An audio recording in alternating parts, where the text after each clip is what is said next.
right, so the first measurement we need to take is find the center of the valance and measure, make a line right in the center of the valance. Once you've done that, you found the center, come from your center point and measure over 19.5 would be center of the hole that you're going to cut. And so then you're going to measure out from there, basically, and make a 1x2 box. And then you're going to come up and measure 3 7/8 to 4 7/8 from the bottom of the valance. All right, once you get your measurements and you're ready to cut, and you've checked twice, go ahead and begin cutting out your plastic.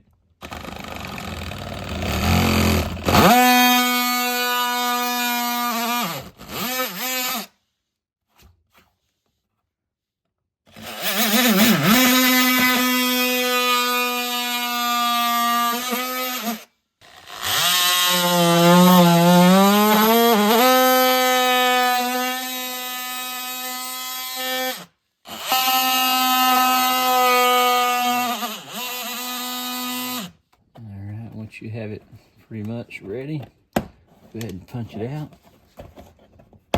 Should be able to pull out, and we can clean that up with a knife and a little heat.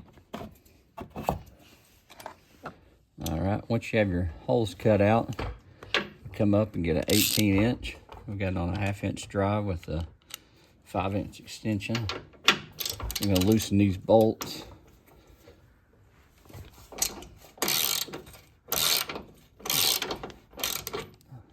I'm not going to take them all the way out.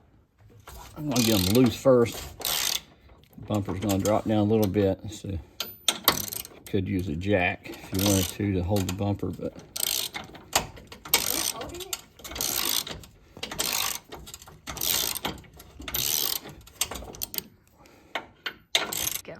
all right, once you have those loose, we're going to go to the other side and repeat the process. I'm going to loosen these up.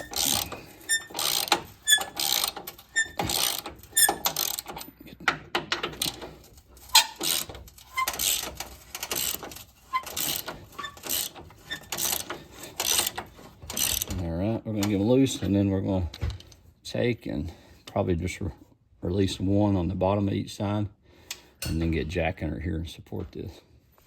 All right, at this point, we're going to get a jack. We've got 2 bolts left holding this thing on loose. We're going to get a jack and support the bumper. That way it doesn't fall once we get those 2 bolts out. So we're going to take and put a little bit of pressure on it to raise it up. We've got it pretty much fully extended at this point. Tighten our jack up.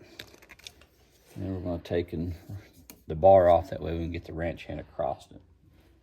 All right, now that we're getting ready to take this off, one thing to note is, right here, once you get the first bolt out, there is a bracket behind here, and you're going to have to take and loosen this up. I'm going to take the bolt out, but behind that bolt is a bracket that just fell down in behind here, so you have to hold that bracket, and then it's going to fall back, and you're going to have to reattach the same bracket. All right, now because we had to use our 2 people to do this, we held up in place, used the original bolts, put the bracket back there on the back while it was being held up, and then once we got them started, now we can get them finger tight, and then we're going to come over here to our jack. All right, now that we've got the bolts semi-tight, we're going to take the jack, and we're going to get us a level and level out our bumper in just a minute, and then get everything squared back up, and then we'll be good to tighten it down, and then we'll get underneath it and show you the brackets under there. All right, so one of the things I've done is I've taken a level and made sure that bumper and that wrench hand is perfectly level, and then came back over here to the sides, and I'll make sure that side right there matches up on the body line. come over to the right side, and we're going to do the same thing. We'll look down through there and make sure that body line is matched up and we're level, and then we're going to come down here and tighten those up.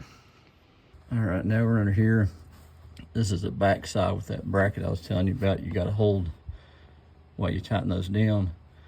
Next thing we're going to move on to is this support right here to keep it from waving in the wind when you're driving down the road. But first, most people are going to have to remove these bolts right here and this bracket. This bracket is in the way, and we're going to come back and we're actually going to weld a bracket to hold this thing on. All right, we're back under here.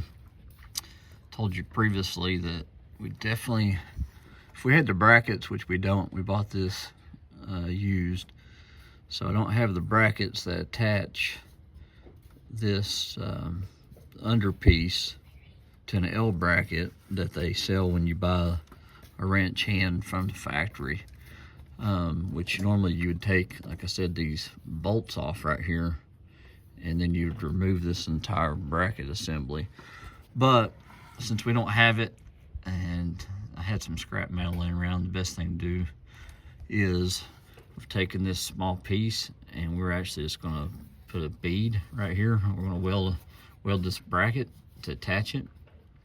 And then if we ever need to remove the bumper itself or the wrench hand, we've actually got a bracket here that we can just slide it off and then reattach it when we need to. So saves, if you got access to a welder, this lines up perfectly right here.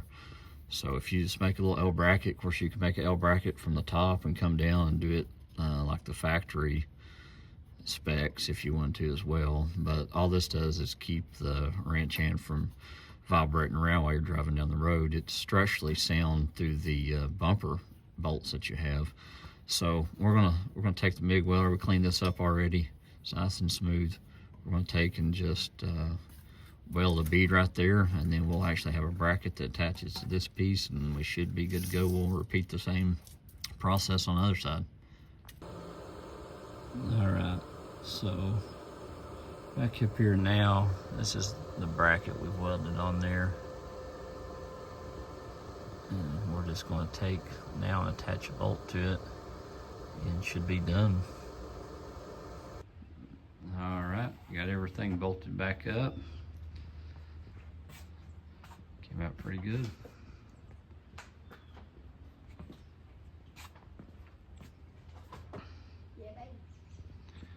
Nice and level and secure after we got everything mounted back.